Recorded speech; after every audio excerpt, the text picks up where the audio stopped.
On va faire un premier tour de table pour savoir comment vous réagissez, vous chacun, donc à votre façon, à votre manière, par rapport donc à ce qui a été dit dans vos secteurs d'activité respectifs. Alors Bernadette Fulton, vous êtes la secrétaire générale de la Fédération nationale de l'habillement.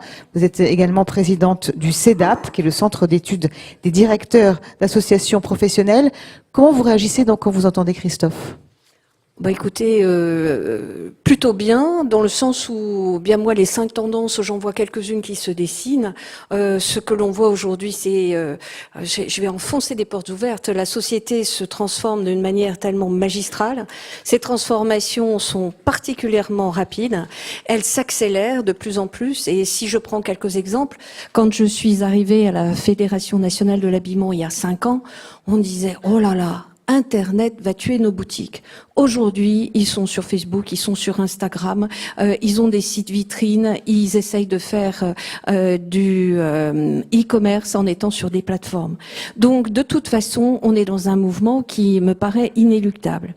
Quand on parle de la guerre des talents, on le voit un peu tous. Nous, dans notre secteur, c'est particulièrement marqué de trouver des gens qui vont changer leur métier, qui vont devenir plus des conseillers, et surtout qui doivent en savoir plus que le consommateur qui aujourd'hui rentre dans la boutique, puis est allé voir sur Internet et il en sait plus que le vendeur. Et ça, c'est un vrai challenge. Donc, la guerre des talents est une réalité. Et puis, l'expérience utilisateur-client dans les boutiques, vous comprenez bien que tout le monde est en train de se pencher en essayant de pas tomber sur cette problématique. Comment dans des boutiques de prêt-à-porter qui jusqu'à présent n'avaient pas besoin de tellement vendre leurs produits pour le consommateur, doivent-elles se transformer en expérience client? Ça, c'est des vraies questions.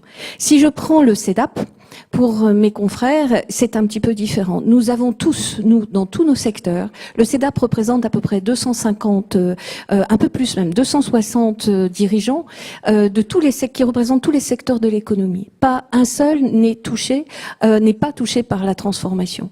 Transformation de son secteur, transformation de son organisation professionnelle. Donc, quoi qu'il arrive, c'est un phénomène qui aujourd'hui est, voire même commun à tout le monde. C'est la vague du numérique, la vague du digital finalement qui touche tout le monde. Alors je voudrais vous demander pour vous, Clément Forax, comment ça se passe donc dans votre secteur, hein, l'agriculture. Je rappelle donc vous êtes le directeur général adjoint de la Fédération nationale des syndicats d'exploitants agricoles, la fameuse FNSEA dont on parle beaucoup en ce moment d'ailleurs. Hein. Beaucoup d'actualités autour de votre activité, oui c'est vrai. Alors je vais commencer par vous dire, j'ai deux remarques à faire par rapport à l'exposé qu'on vient de voir.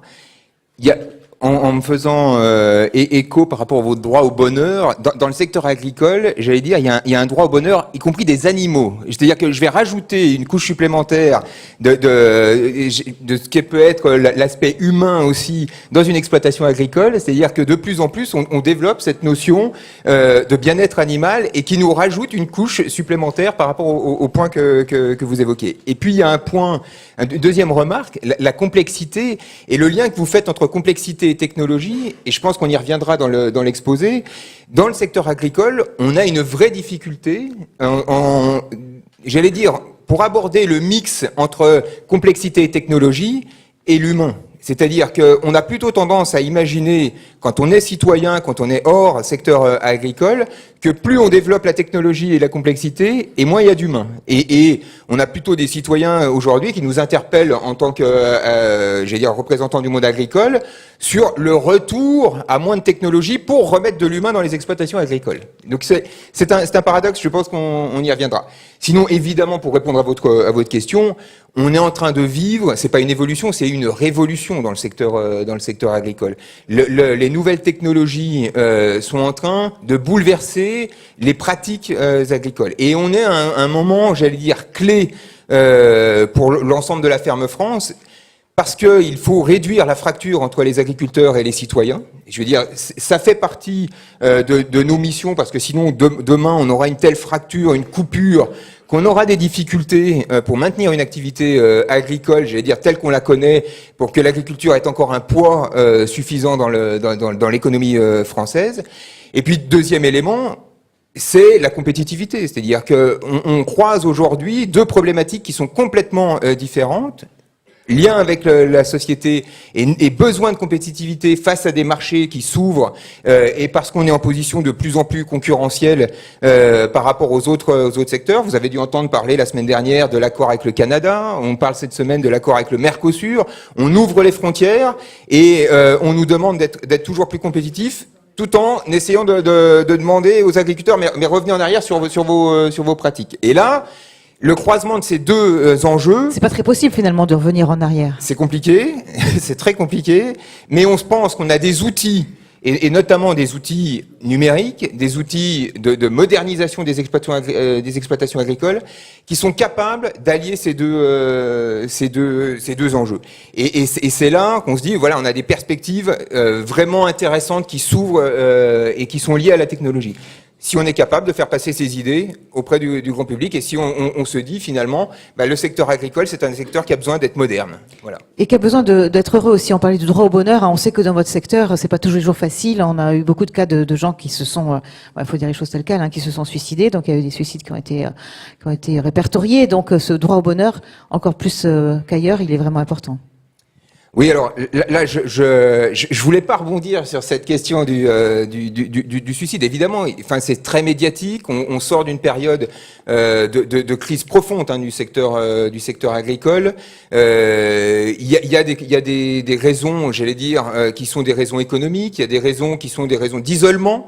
On voit bien que la vie au milieu rural, je pense qu'on y reviendra parce que c'est un lien aussi avec les outils numériques, font que voilà, on est confronté à cette situation. Il y a des chiffres de revenus qui sont parlants. Enfin, je veux dire, on était sur l'an dernier sur la moitié des agriculteurs ont gagné moins que 354 € par mois.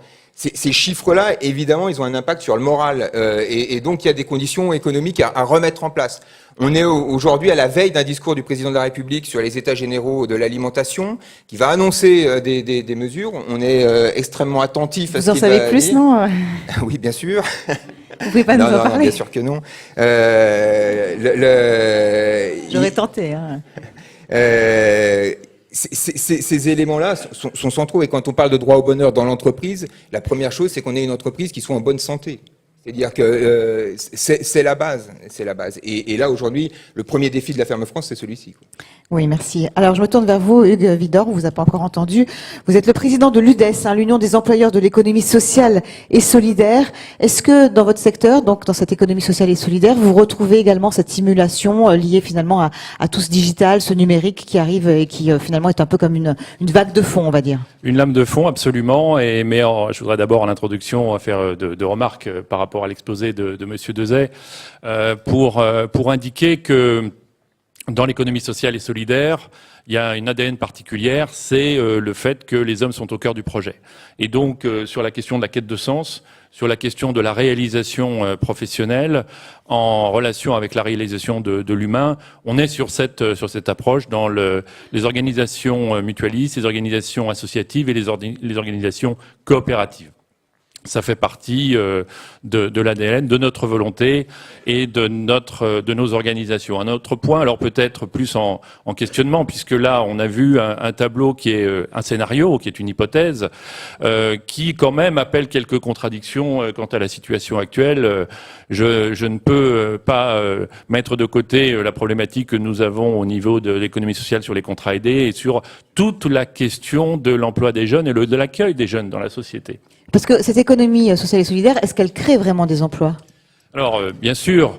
Alors peut-être, je vais répondre sur la question de la numérisation et la digitalisation. Évidemment, sur ces problématiques, on est complètement confronté à ces évolutions. Ça touche tous nos secteurs, la protection sociale, l'animation, l'aide à domicile. On est d'ailleurs sur les problématiques de silver economy où on voit de plus en plus d'outils technologiques à disposition des personnes, des bénéficiaires. Et quand on regarde les choses, on a trois enjeux de ce point de vue-là assez immédiats. On a parlé de salariés irremplaçables et donc il y a cette question de comment est-ce qu'on va pouvoir attirer de nouveaux talents pour faire cette transition et accompagner cette transition. Il y a une enquête qui est sortie récemment du Conseil d'orientation de l'emploi, très instructive, et qui nous indique qu'aujourd'hui, simplement 8% des salariés ont des compétences dans le numérique. Donc pour accompagner cette révolution, il faut déjà passer ce cap pour accompagner les organisations et les structures. 2, c'est par rapport aux salariés. Donc mettre en place des systèmes de formation qui permettent de les accompagner dans l'appropriation de ces nouveaux outils qui sont tout à fait importants. Enfin, le 3e point, c'est l'accompagnement des organisations. On aura l'occasion d'en revenir. Sur la problématique du développement de l'emploi, oui, l'économie sociale est vecteur de développement de l'emploi. Aujourd'hui, 2,3 millions de salariés dans l'économie sociale, 10% de l'emploi, plus 14%, alors que les autres secteurs, par comparaison, c'est 7%. Donc 100 000 emplois créés par an dans les domaines du care, de la silver economy, dans les domaines de la santé, dans les domaines du sport, de l'animation, et ça devrait durer. Ça devrait durer. Pourquoi? C'est pas nous qui le disons, même si on a des chiffres. C'est France Stratégie, qui est un organisme qui travaille avec les pouvoirs publics, qui a une dimension de prospective, et qui nous indique qu'il y a 300 000 emplois à créer dans le domaine du care. Et l'économie sociale est très présente dans ce domaine de l'accompagnement de la personne. C'est pas le seul point, puisque je termine par ce dernier point, c'est la question du renouvellement des générations, avec là aussi 700 000 emplois d'ici 2025. Et donc il y a toute cette problématique autour de l'attractivité des métiers. Alors, on a vu passer tout à l'heure donc certains tweets. Surtout, n'hésitez pas à envoyer également vos questions. Je vais les relayer, vos questions, vos remarques. Je vous avais dit déjà ça tout à l'heure. On en a certaines qui sont arrivées, et notamment, ça va me permettre de faire la transition avec la question suivante. C'est-à-dire que finalement, on va se demander toutes ces technologies, qu'est-ce qu'elles apportent de positif ou pas forcément. Notamment, on parle beaucoup évidemment de robotisation. Il y a eu pas mal de débats autour du plus ou du moins apporté par cette robotisation. On a donc dans vos questions effectivement donc cette technologie, eh bien, elle est au service de qui, de quoi, pour qui, pourquoi, cette guerre des talents. Est-ce qu'elle va être finalement destructrice d'emplois ou pas forcément? Cette robotisation, peut-être pour commencer par ça, Clément Forax, est-ce qu'elle vous inquiète dans votre secteur?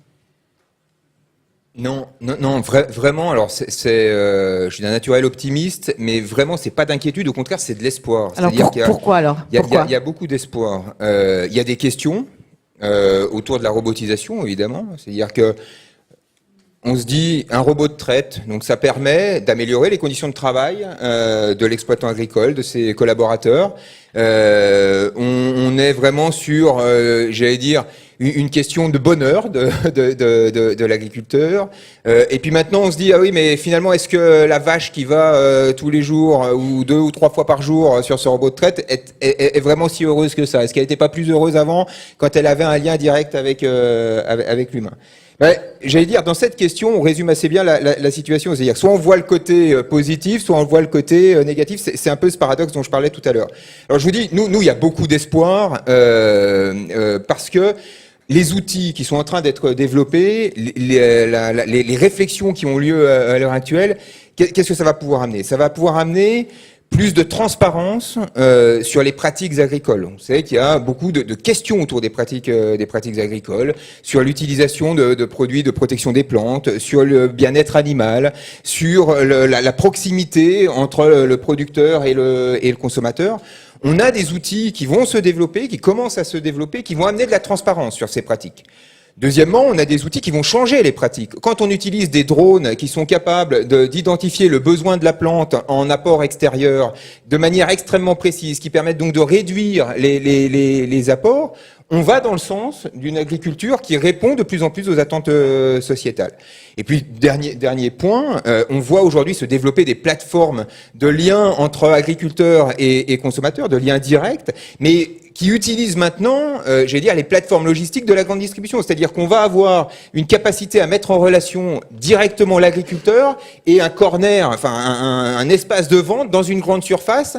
Tout ça par des outils de nouvelles technologies et organisés sous des modes start-up. C'est-à-dire qu'il y a un foisonnement aujourd'hui dans le secteur agricole qui nous laisse beaucoup d'espoir. Enfin voilà. Donc pour répondre à votre question, non, pas d'inquiétude. Au contraire, il faut qu'on travaille à aller plus vite et plus loin sur le développement de ces technologies. Et c'est le cap que doit passer l'agriculture à travers des outils de modernisation.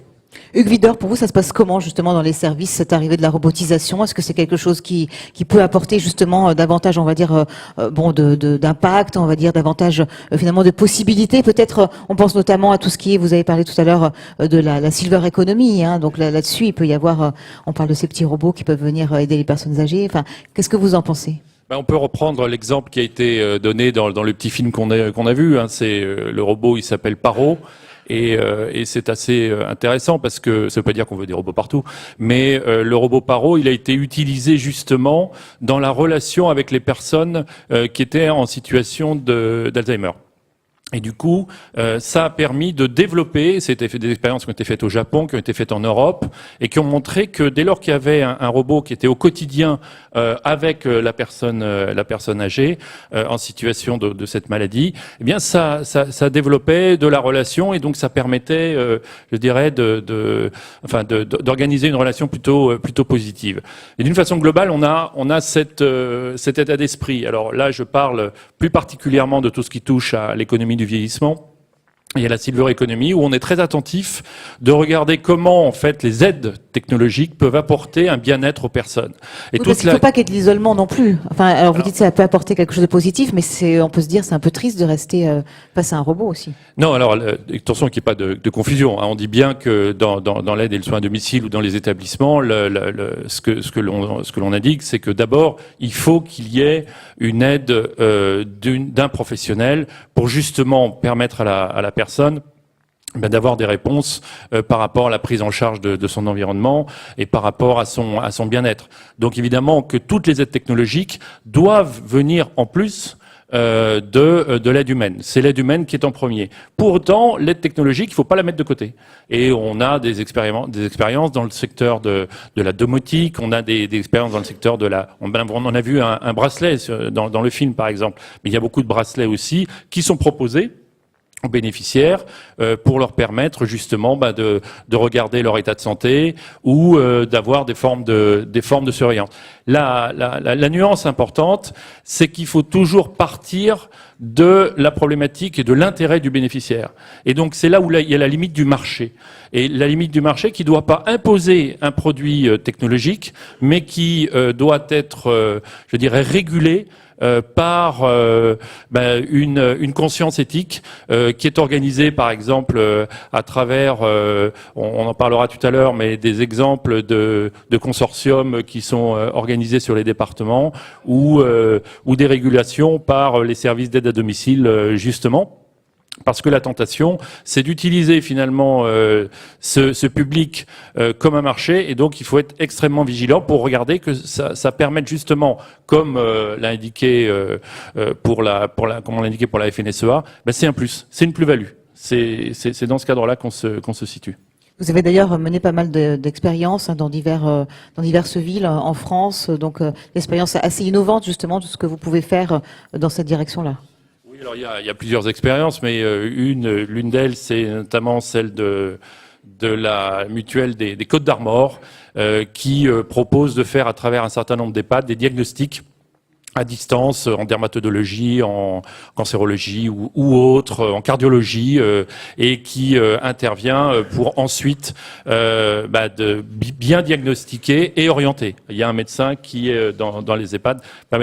Et donc sur la télémédecine et l'e-santé, il y a tous les jours des solutions technologiques qui se développent et qui sont proposées. Et donc la question, c'est la régulation et de bien vérifier que ça répond aux problématiques des bénéficiaires sans mettre de côté l'aide humaine. Comment ça se passe pour vous, Bernadette, dans votre secteur, justement, cette avancée, on va dire, vers le numérique, très concrètement, vers la modernisation? Alors, nous, c'est carrément complexe. Là, je vais rejoindre l'aspect complexité ou complexification, je ne sais pas si ça se dit. Les robots, c'est pas encore tellement ce qu'on va trouver dans des boutiques, puisqu'aujourd'hui, on cherche de l'humain. Donc, le robot tel qu'on l'imagine, humanoïde, peut-être viendra, mais pour l'instant, c'est pas la première préoccupation. On parle beaucoup, éventuellement, et on trouve aux États-Unis ces fameuses cabines d'essayage intelligentes, ces miroirs intelligents qui fonctionnent à partir du moment où vous avez de la RFID, par exemple, dans les vêtements, qui, lorsque vous essayez un vêtement, peut vous changer la couleur quand vous êtes face au miroir, et qui va vous proposer tous les accessoires. Bon, ça, on le trouve dans quelques grandes boutiques américaines. Avant que ça arrive chez nous, ça va être compliqué, parce que ça implique la modernisation de toute une filière. Et pour l'instant, on n'y est pas, on est très en retard. Mais au-delà de ça, en dehors de cet aspect, nous avons tout le traitement de la data. Et là, on va passer sur le e-commerce. Regardez ce que sont en train de faire les GAFA. Regardez Amazon qui, par le traitement de la data, voudrait faire du marketing prédictif et voudrait presque nous envoyer et nous faire acheter un produit avant même qu'on l'ait commandé. Donc, j'exagère à peine, mais le traitement de la donnée sur le numérique, sur tout ce qui est réseaux sociaux, est extrêmement important. Et donc, au-delà du numérique, au-delà du robot, moi je parlais de l'intelligence artificielle. Aujourd'hui, Facebook est l'un des premiers à avoir utilisé de l'intelligence artificielle pour apprendre à connaître ces millions d'êtres humains qui sommes connectés à Facebook. Et ça, c'est un vrai challenge. Comment faisons-nous avec ça? Et pour le commerce, je vous avoue que nous, on n'a pas la réponse. On avance au fur et à mesure. Le but est de connaître son client. Le but est d'essayer de suivre la tendance.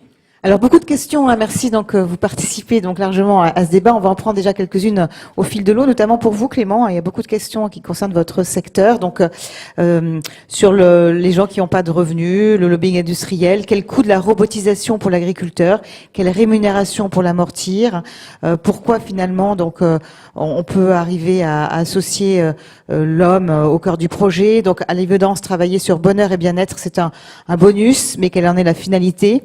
Alors, il y a une très longue question, donc j'ai un peu on va dire, essayer de la simplifier, mais est-ce qu'une vache moins stressée donne un lait meilleur? Est-ce qu'un salarié moins stressé est meilleur aussi? La vision semble angélique. Voilà, donc, Alors, question un peu compliquée. La vache moins stressée donne un lait de meilleure qualité. Ça, c'est prouvé. Il y a des expériences qui montrent que la musique adoucit les mœurs et adoucit le lait aussi.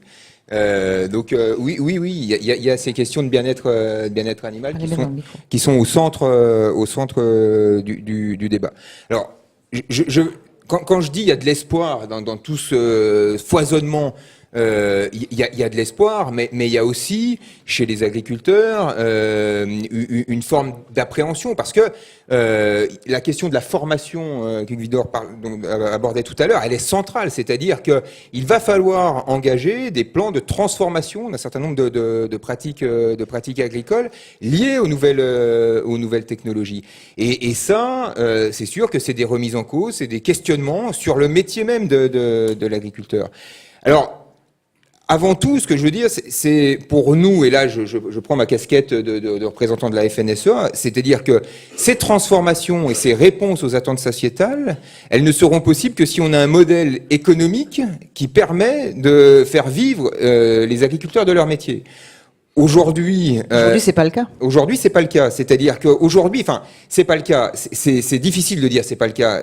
On a des écarts qui s'accroissent entre, j'allais dire, le premier décile et le dernier décile dans le secteur agricole. Et l'accroissement de ces écarts, nous pose une vraie difficulté, puisque derrière, on sait qu'on va avoir besoin de modernisation. Et quand on travaille sur les états généraux de l'alimentation, le but derrière, c'est qu'on sorte un plan de modernisation, c'est-à-dire qu'on aille plus vite sur la modernisation pour pouvoir répondre aux défis qui sont proposés au secteur agricole. Vous parliez tout à l'heure de la donnée agricole, enfin de la data, et je vais vous parler de données agricoles. La donnée agricole, c'est aujourd'hui un enjeu majeur, parce qu'on sait que c'est à partir de toutes les données qui sont récoltées sur les exploitations agricoles qu'on va être en capacité de développer des outils d'aide à la décision. Et ces outils d'aide à la décision vont permettre de transformer le secteur agricole. Mais aujourd'hui, on n'est pas organisé pour ça. C'est-à-dire qu'on travaille, nous, syndicalement, sur une charte de l'utilisation de la donnée pour demander un certain nombre de fournisseurs de services, de matériel à l'agriculteur, d'abonder un portail numérique pour l'ensemble du secteur agricole qui va permettre à des startups de s'emparer de ces données pour fabriquer des outils. Donc on essaye de structurer tout ça, mais on a un foisonnement qui est vraiment extrêmement dense et qui appelle, mais j'allais dire, du secteur agricole, mais aussi des pouvoirs politiques, un certain nombre de schémas d'organisation qui aujourd'hui ne sont pas en place, puisque j'ai l'impression que nous on court après les évolutions et que bien souvent le pouvoir politique court après nous, quoi.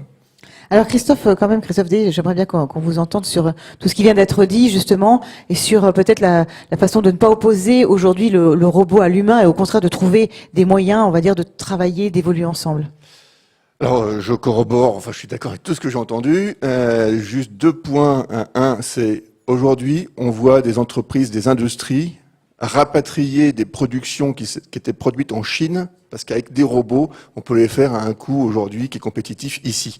Donc on peut ne pas toujours opposer les choses.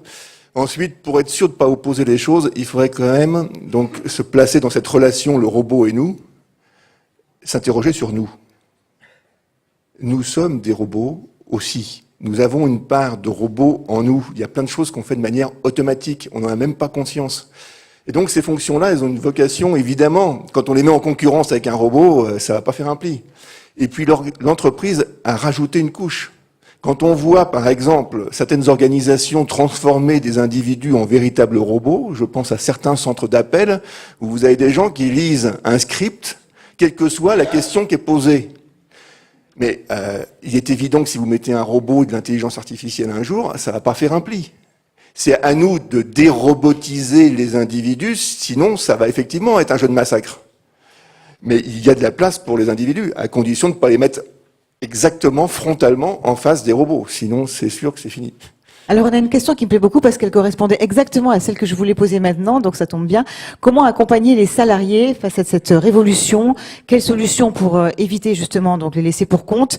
Est-ce qu'il ne faut pas mettre un dialogue social de qualité, davantage encore qu'aujourd'hui, entre employeurs, syndicats, pour justement y parvenir? Est-ce que la société civile peut ou doit être fondatrice, donc pour démystifier toutes ces évolutions, révolutions à venir? Alors, qu'est-ce qu'il faut faire, Hugues Widor? Et puis je poserai la même question évidemment aux autres intervenants. La formation peut-être déjà, c'est... J'aimerais bien avoir toutes les réponses. Par quoi commencer hein? Peut-être une meilleure formation? Mais la formation, c'est l'outil indispensable. Vraiment, on le sent. S'il n'y a pas de la formation, on va avoir de grosses difficultés. Comme je l'ai dit tout à l'heure, 8% des salariés ont une compétence dans le numérique. Et il y a des propositions d'ailleurs du Conseil d'orientation de l'emploi qui sont extrêmement intéressantes, notamment pour justement regarder de près toutes les offres de formation qui existent dans la digitalisation et le numérique et les cautionner. 2, être beaucoup plus rapide dans l'évolution des certifications, parce qu'on a un problème d'adaptation de nos outils et de nos propositions de formation par rapport à l'évolution. Donc ça en fait partie. 3, il y a aussi à mobiliser l'ensemble des branches professionnelles et l'ensemble des organisations patronales sur le sujet. Ça, c'est pas forcément simple, parce qu'aujourd'hui, on ne sait pas exactement comment les choses vont évoluer et comment les métiers vont évoluer. On sait qu'il y a un certain nombre de métiers qui vont disparaître, mais on ne sait pas exactement par quoi ils vont être remplacés. Il y a des études qui étaient un peu affolantes, qui sont sorties aux États-Unis et qui indiquaient qu'il y avait plus de 50% des métiers qui allaient disparaître. En France, d'autres études, et en Europe, ont montré qu'on n'était pas là-dessus. Notamment, et c'est relativement rassurant, sur tout ce qui concerne les métiers de service à la personne, c'est-à-dire au sens large, dans le sens où les intervenants sont en direct avec les bénéficiaires. Et c'est une des spécialités justement de l'économie sociale que d'être dans cette relation de proximité. Et dans ce cadre, l'aide technologique, c'est une plus-value par rapport à cette offre de service. Il y a évidemment, comme vous l'avez indiqué, la question du dialogue social. De ce point de vue-là, nous avons avancé sur la question au niveau de l'UDES, puisque nous sommes en train de réaliser avec l'ANAC, donc qui est l'Agence nationale sur les conditions de travail, un diagnostic sur justement l'impact du numérique sur les situations de travail, sur les questions de management, sur les questions de formation, pour ensuite, à partir de ce diagnostic, organiser et négocier un accord sur le numérique à l'échéance 2018-2019, pour entraîner l'ensemble des branches à prendre cette question, je dirais, de façon très sérieuse, pour adapter à la fois nos outils de formation, nos politiques de branche dans la formation professionnelle, mais pas seulement, parce que ça peut toucher aussi nos systèmes de classification et d'emploi. Donc on voit en cascade tout ce qu'il y a à faire. Un dernier point, c'est le rôle qu'on peut avoir aussi au niveau des organisations patronales et des syndicats d'employeurs qui constituent l'UDES. Il y en a 25 aujourd'hui. L'incitation est forte pour que chacune de ces organisations développe un service recherche, innovation, développement sur les problématiques de digitalisation. Parce qu'on sent bien que c'est là la réponse. Prendre un exemple d'une fédération que je connais bien, qui a mis en place donc un service de ce type pour justement travailler avec des entreprises Et vous savez que dans l'économie sociale, c'est pas toujours facile puisqu'il faut franchir un certain nombre de barrières idéologiques sur le sujet, mais pour mettre en place et proposer des solutions qui soient intelligentes au service des bénéficiaires. Et cette fédération, par exemple, teste des solutions type tablette numérique, type suivi du patient, suivi personnalisé du patient, pour que, au fond, il y ait une meilleure coordination sur les territoires entre les différents services qui interviennent auprès des bénéficiaires. Donc c'est une culture à développer pour faire qu'on dépasse aussi les propres frontières qu'on a pu avoir entre nos organisations. Alors justement, je voudrais me tourner vers les autres intervenants. Bernadette Fulton, qu'est-ce qu'il faut faire? Est-ce que c'est la formation qui est justement la clé de tout? On a une question justement là-dessus. Comment peut-on faire de la formation dans les TPE quand par exemple un salarié s'absente? Encore faut-il que l'employeur l'accepte? Quid de l'organisation en interne? Alors ça, c'est la question que je me pose depuis 5 ans. Comment on fait pour faire des formations dans les TPE? Chez nous, la moyenne des salariés, c'est en dessous de 3. Donc effectivement, quand un salarié s'absente, c'est toujours le problème. Des formations, il y a 56 000 salariés, il y a 3 400 salariés formés, de chiffres de notre PCA. Donc on voit bien qu'il y a un énorme travail. C'est vrai que l'absence, elle peut être compensée, elle peut être intégrée dans les frais des OPCA, mais c'est pas ça qui résout le problème. Et toute la problématique chez nous est de trouver un outil intelligent qui permettrait aux gens de se former sans avoir l'impression de se former, mais d'acquérir les bonnes solutions et d'apporter la valeur ajoutée qui leur permet véritablement de gagner cette bataille. Le commerçant, il faut le former aussi bien sur l'utilisation des outils, mais que ce soit des outils de gestion, tout simplement, un logiciel de caisse, par exemple, une GED, parce que c'est important aujourd'hui, un CRM, parce que moi j'ai encore rencontré une adhérente cet hiver qui pouvait pas faire de vente privée parce qu'elle n'avait pas la liste de ses clients. Donc comment voulez-vous faire de la vente privée quand vous n'avez pas les coordonnées? Donc on vient de loin, on a un énorme gap à franchir, et donc tout le but est de trouver ça. Donc j'en parlerai tout à l'heure, mais on a peut-être une solution qu'on va se tester. Je voudrais Qu'est-ce que vous allez faire alors? Qu'est-ce que vous allez faire? Je vais d'abord parler de ce que l'on va faire avec nos secrétaires généraux parce qu'on le teste au CEDAP. La formation, c'est indispensable et nous avons, nous, un métier très particulier. On est peu nombreux à l'exercer. Et donc, il n'y a pas de formation dessus. Et nous avons décidé de nous lancer sur une formation à partir d'algorithmes, donc d'une intelligence artificielle, sous la forme d'un serious game. Et lorsque nous ferons notre grand événement fin novembre, 28 novembre, nous allons présenter le premier épisode. Ça se passe sur 10 épisodes, c'est 10 années d'un quart d'heure. Et toutes les situations qu'un secrétaire général peut rencontrer dans un syndicat ou une fédération sont posées à ce moment-là. Et donc, le but du jeu, c'est de passer les étapes. Et une décision prise en année 1 peut vous revenir en année 4. Et donc, nous allons tester au C'est une CEDAP. série, quoi, finalement. C'est une série, c'est une formation, c'est un serious game fait à partir d'une start-up, une jeune start-up qui a plein de prix en ce moment. Et on s'est lancé, on va tester avec nos confrères. On est assez bluffé pour l'instant de ce retour, de ce qui est, c'est tout nouveau. Et nous le présenterons fin novembre. Voilà. Alors Clément, Christophe, j'aimerais vous entendre également donc sur ces évolutions. Qu'est-ce qu'il faut faire concrètement justement pour s'y adapter?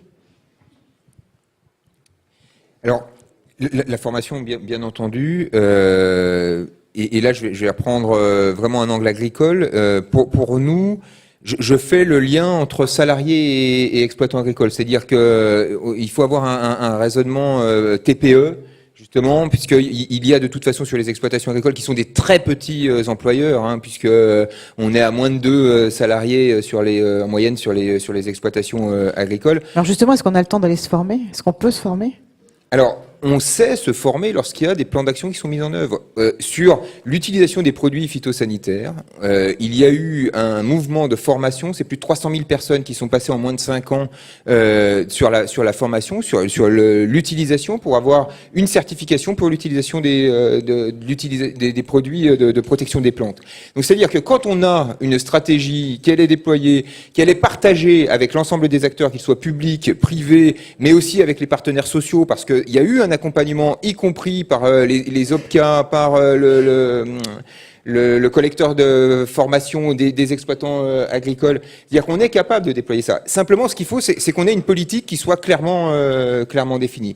Et nous, ce qu'on essaye de dire, c'est utilisons ces nouvelles technologies pour réduire la séparation entre le citoyen et l'agriculteur. C'est ça le défi qui est face au monde agricole aujourd'hui. Je lisais ce week-end juste un article dans Le Monde sur le puçage. Le puçage des hommes en Suède. C'est-à-dire des hommes ou des femmes. Des êtres humains, merci.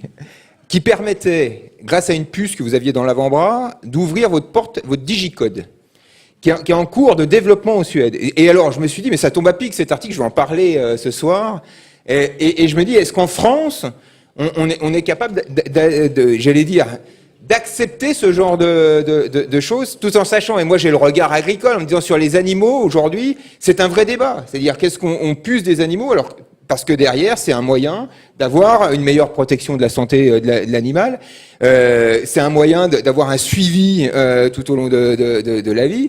Et je me dis, c'est un débat qui est intéressant. C'est-à-dire qu'on l'a pas abordé, et là, côté FNSEA, j'ai aucune capacité à vous dire voilà la position de la FNSEA. Je ne sais pas quelle est la position, mais c'est intéressant. Et c'est quand on pose ces questions-là. Ça suscite des réactions dans la salle, effectivement.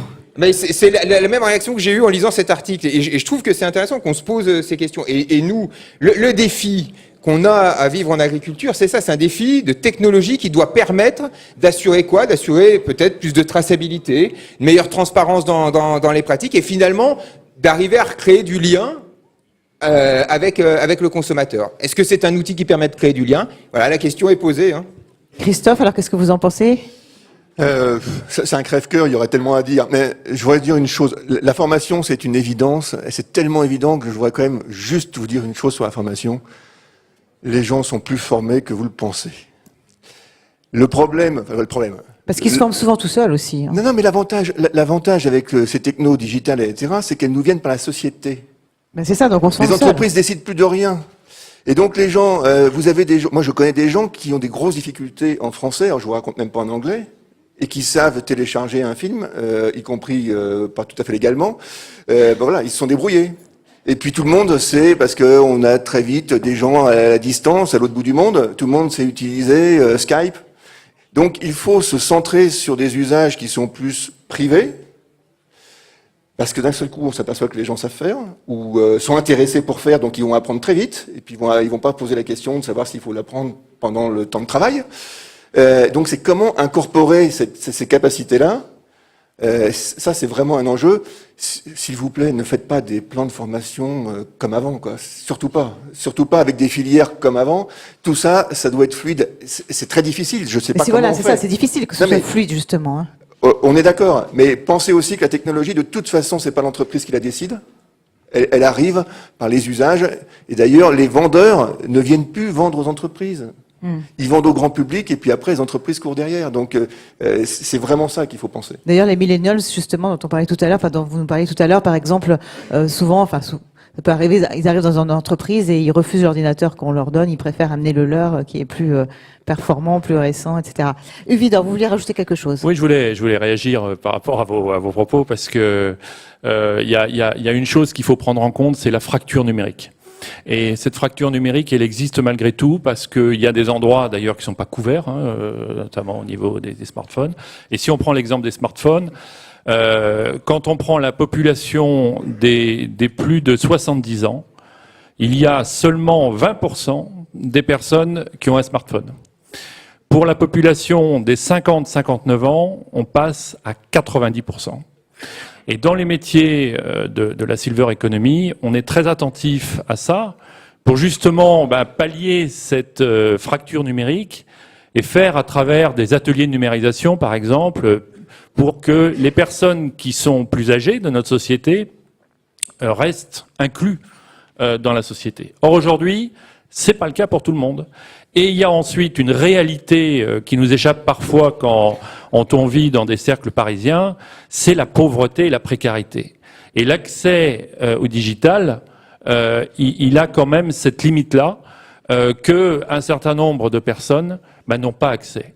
Et sans faire du Zola, il y a des endroits dans lesquels, et sans aller à Mayotte, mais en restant dans des provinces de France, où vous avez les toilettes qui sont au fond du jardin. Et donc ça, il faut toujours l'avoir en tête pour dire, il y a la fracture numérique qui s'établit autour de la problématique de l'âge et la problématique de la précarité qui touche une série de populations. Je rejoindrai quand même Monsieur Desaix sur le fait que, de toute façon, ces outils technologiques, ils se développent et ils sont préemptés, inéluctables. Et puis, ils sont utilisés même par toute personne. Le smartphone, il n'a pas été inventé dans le cadre de la silver economy ou Twitter et autres. Donc, de toute façon, ça nous arrive. Mais c'est comment, par rapport à cette arrivée, bien faire attention à la question éthique pour qu'on ne soit pas instrumentalisé. Et quand vous dites, alors Monsieur Desaix, c'est là j'ai une nuance, une différence avec vous. Moi, je crois, par contre, qu'il est nécessaire qu'on l'organise à travers les filières, à travers le travail des partenaires sociaux, à travers la question des branches professionnelles auxquelles on est largement attaché, sans quoi la formation, ça se fera pas. Alors justement, vous faites une très bonne transition. Il nous reste environ une dizaine. Alors Clément, vous voulez peut-être rajouter quelque chose? Juste rajouter sur la fracture numérique, la fracture territoriale. Je manquerais à tous mes devoirs si je le disais pas. On a encore des zones rurales qui sont des zones blanches. Et là, on a une coupure extrêmement importante puisque aujourd'hui, on a basculé sur l'ère numérique. Je veux dire, les déclarations de production, déclarations de naissance d'animaux, tout ça se fait maintenant de manière dématérialisée. C'est-à-dire qu'on a des agriculteurs qui doivent se déplacer pour aller faire leurs déclarations. Et ça, c'est un enjeu majeur, j'allais dire, qui dépasse le secteur agricole, qui concerne tout le monde rural, quoi. Quand on dit la ruralité parfois est dépassée et n'en peut plus, il y a un ras-le-bol à ce niveau-là, parce que c'est vrai que quand on voit des discussions, les discussions qu'on peut avoir ici, ça leur paraît très éloigné de la réalité, quoi. D'accord, Christophe. Et après, je voudrais qu'on enchaîne justement sur ce que nous disait Hugues, sur le fait que peut-être que cette mutation de la société va nous aider à mettre en place une protection sociale meilleure. On va bientôt terminer notre table ronde, on a encore une dizaine de minutes, et donc qu'on puisse focuser, on va dire, sur ce thème de la protection sociale. C'est juste pour préciser, je n'ai pas voulu dire que ça devait s'organiser tout seul, ça s'organise jamais tout seul, mais attention à ne pas l'organiser trop à l'ancienne et à partir de l'idée qu'il y a à l'extérieur, enfin ces technos, cette dynamique, elle se passe à l'extérieur. Et les gens sont finalement plus intéressés, plus formés qu'on ne le croit. Ils ne le déclarent pas. L'exemple, pendant très longtemps, le problème de l'éducation nationale, c'était de convaincre les enseignants qu'ils étaient compétents. C'est le groupe social le plus compétent en digital, il n'y a pas qu'en France, partout. C'est vraiment quand ils arrivent devant les grilles du lycée, ils veulent pas, et ils disent non, mais je ne sais pas. Voilà. Donc il faut mobiliser ça, c'est tout, mais organisez-le, bien sûr. Il faut rétablir la confiance, effectivement. Alors, justement, pour rendre cette société, on va dire, peut-être plus solidaire, est-ce que ces mutations technologiques peuvent nous y aider, Bernadette Fulton? Alors moi j'aimerais bien qu'elle nous y aide. De toute façon, les mutations technologiques, c'est pas d'aujourd'hui. Hein. On a quand même le train qui a remplacé le cheval et puis on s'y est fait aussi, etc., etc. Moi, je voudrais que justement revenir sur le rôle de la branche. On l'a évoqué tout à l'heure. Nous parlons tous aujourd'hui de rapprochement de branches. Nous parlons d'emmener des salariés à se former et à regarder devant. Ça, c'est indispensable. Quand on veut remettre de l'humain au cœur des technologies, la première chose, notamment quand on gère des TPE, parce que la branche, elle est quand même indispensable pour des TPE. Il faut faire tout ce travail entre les différents partenaires sociaux, de regarder devant et de voir comment on emmène ces salariés à évoluer dans les 10 prochaines années. Après, je sais que c'est dur, mais il n'empêche, il faut faire cet exercice. Moi, il y a une chose qui m'a profondément énervée, mise en colère en début d'année, c'est quand nous avons tous entendu ces caissières d'Auchan qui faisaient grève parce qu'elles perdaient leur job. Pourquoi ça m'énerve et ça me met en colère? Parce que ça fait 25 ans qu'on sait qu'elles vont perdre leur job. Alors qu'est-ce qu'on a attendu pour leur proposer quelque chose d'autre? Qu'est-ce qu'on a attendu? Donc aujourd'hui, si on a quelque chose à faire, si on veut remettre l'humain et si on veut le garder au milieu de l'entreprise et en faire véritablement un acteur de cette entreprise, eh bien, il faut accepter de regarder devant, accepter de voir des métiers disparaître, mais accepter de comprendre aussi qu'il y en a d'autres qui doivent rester. Pour ceux qui vont disparaître, eh bien, comment on va traiter les populations dont ces métiers disparaissent? C'est des vrais sujets de branche, de partenaires sociaux, et véritablement, je pense qu'aujourd'hui, c'est l'un des points les plus importants sur lesquels il faut travailler. Pour vous, Clément Forax, donc, quelle est votre vision aujourd'hui de la protection sociale par rapport aux agriculteurs? Alors, la protection sociale, j'ai envie de dire, elle doit faire preuve d'agilité, comme les entreprises font preuve d'agilité. On a des outils qui vont nous permettre d'être de plus en plus agiles, mais il faut aussi qu'on arrive à faire évoluer notre conception de la protection sociale. C'est-à-dire que, alors, je vais vous donner un exemple personnel. Je me suis beaucoup battu pour la TVA sociale. Voilà. Je pense que c'était. Alors, on peut en discuter. Voilà. Je suis prêt à ouvrir le débat.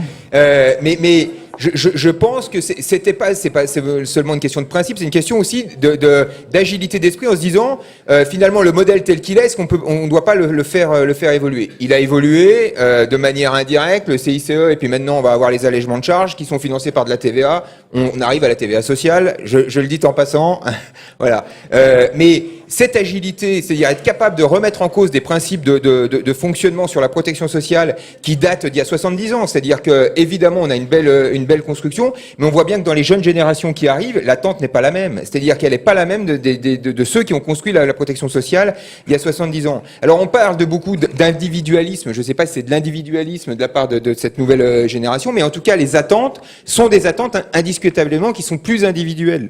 Et donc il faudra bien qu'on traite cette question. Et l'attente que j'ai, moi, c'est que les jeunes générations s'emparent de cette question et qu'on ait des propositions qui viennent sur la table. Parce que c'est à eux aussi de prendre en main cet avenir de la protection sociale. Et j'allais dire, il y a des jeunes dans la salle, mais globalement, on voit bien que les acteurs de la protection sociale, ils sont comme moi, on prend de l'âge, quoi. Hein, voilà. Mais vous êtes très jeune, Clément, vous êtes très jeune. Hugues Widor, alors qu'est-ce qu'il faut faire? Il faut sécuriser davantage les salariés, peut-être? Vous interrogez un jeune? Donc on est tous jeunes, puisqu'on est tous pleins d'avenir, donc il n'y a pas de souci par rapport à ça. Moi, ce que nous constatons, c'est que, et on l'a vu autour de cette table ronde et de l'exposé de Monsieur Dezay, on assiste à un Big Bang numérique. Mais on assiste aussi à un Big Bang sur l'emploi. C'est-à-dire qu'au fond, les trajectoires linéaires qu'on a pu connaître, le CDI temps plein, il est remis en question. C'est pas qu'on veut le remettre en question, c'est qu'il est remis en question, notamment par la compétitivité internationale, notamment par les problématiques économiques, notamment par l'appétence des jeunes, notamment par toute une série de questionnements. Au niveau de l'UDES, nous, on est très attachés à la question de la protection des personnes. Et donc, constatant cette évolution, nous proposons qu'on évolue d'une protection qui soit attachée au salariat à celle qui soit attachée à la personne. C'est pour ça qu'on était très favorable à tout ce qui concernait le compte personnel d'activité, mais on va aller plus loin pour aller vers un statut de l'actif dans lequel il y a toute une série de droits, que ça soit sur la formation avec le CPF aujourd'hui, comme ça soit sur la prévention, mais qui peut aller encore plus loin, et ça c'est à regarder de près, voir éventuellement une forme de salaire, de rémunération par rapport à cette personne qui serait liée à son activité, à son ancienneté dans l'entreprise. Bref, on est très ouvert sur cette problématique parce qu'on sent bien qu'on change de modèle, mais que pour autant, le modèle de la protection sociale, il n'a pas évolué en même temps que ce changement de modèle. Et donc, il faut qu'on trouve les solutions par rapport à ce nouveau droit, ce statut de l'actif, et par rapport à son financement, qui ne doit pas simplement être attaché à des cotisations, mais qui pourrait être attaché à d'autres formes de financement, la fiscalité verte, l'imposition de certaines formes de capital, etc., etc. C'est-à-dire, la question, on n'est pas dogmatique par rapport à ça, mais on dit, il faut absolument que notre système évolue, sinon on ne sera pas au rendez-vous de l'histoire. Un dernier mot peut-être pour conclure. Christophe, vous avez démarré cette table ronde, vous allez la conclure. Donc, quel est votre regard justement à vous sur l'évolution de la protection sociale aujourd'hui ? Je suis a priori pas compétent, donc je vais pas partir directement à votre question. Je vais prendre un biais qui est celui de la compréhension de la technologie. La technologie, ça peut faire ce que vous voulez. Vous pouvez me dire ce que vous voulez sur la technologie, je peux vous prouver qu'on peut faire le contraire avec. Ça, c'est une chose. Par contre, la technologie qui est utilisée aujourd'hui, celle qui marche, elle est quand même incroyablement anglo-saxonne. Quand je dis incroyablement anglo-saxonne, elle n'est même pas anglo-saxonne, elle est californienne. Et pour dire les choses par leur nom, elle est libertarienne. C'est-à-dire qu'il y a des intentions, il y a des idées derrière ça. Et donc, le modèle libertarien, moi, je m'en fiche, je suis pas pour, contre, etc. Et il n'a pas l'air de ressembler complètement à ce que nous, on a dans notre tête sur la protection sociale ici. Donc, attention à ce que, l'air de rien, et sous couvert de technologie, de modernité, d'ouverture, eh bien, on s'aperçoive pas dans un certain nombre d'années, que finalement, il n'y a plus rien qui tient debout, parce que, par petite bribe, forcément, plus rien ne tiendra debout. Donc il y a effectivement une réflexion à avoir sur les outils, mais surtout sur la culture qui est derrière, sur les équilibres généraux. Je vais vous prendre un exemple. Tout le monde parle de data. Qu'est-ce que veulent faire les Américains dans le monde de l'assurance ? C'est tout savoir sur vous. Alors le jour où je sais tout sur vous, il n'y a plus d'assurance, il n'y a plus de mutualisation, puisque je connais votre risque. Donc forcément, si vous êtes risqué, je vous assure plus, ou je vous assure très cher, il n'y a plus de mutuelle. Voilà. Donc, est-ce que c'est ça qu'on veut ? Je suis pas sûr. Donc, est-ce que les Américains peuvent vivre avec ça ? Jusqu'où aller dans la data ? C'est ça la question, alors. Les Américains, ils risquent de découvrir quand même des difficultés. Mais eux, ça les dérange pas complètement. Nous, c'est une fracture absolue de notre modèle. Donc alors, attention. Un dernier mot rapidement, Hugues. Oui, rapidement, mais pour dire qu'en France, on a aussi des idées, mais ça on le savait, et on est en capacité, sinon de faire front aux Américains, mais en tout cas de développer de l'emploi. Et dans l'économie sociale, on a une forme particulière qui est intéressante, qui s'appelle les sociétés coopératives, activités et de production.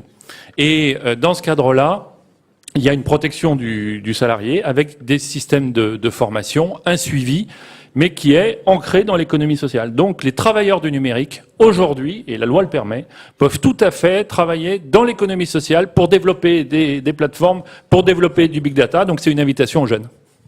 Oui, mais une de mes questions, c'est est-ce que par hasard, sous couvert de soi-disant plateformes collaboratives, qui sont toutes sauf collaboratives, on n'a pas une concurrence avec des indépendants, c'est pas plus complètement des salariés. Et quand on voit Deliveroo par exemple, voilà, enfin c'est ce genre de choses. Attention, derrière toujours le même discours, il se cache des fois des intentions qui sont assez claires. Merci beaucoup. Alors, on pourrait continuer longtemps, mais j'ai l'impression. Mais on va peut-être continuer justement autour du cocktail. Donc, je pense que vous êtes tous impatients d'aller pouvoir échanger entre vous et avec nos intervenants, que je vous demande de bien vouloir applaudir.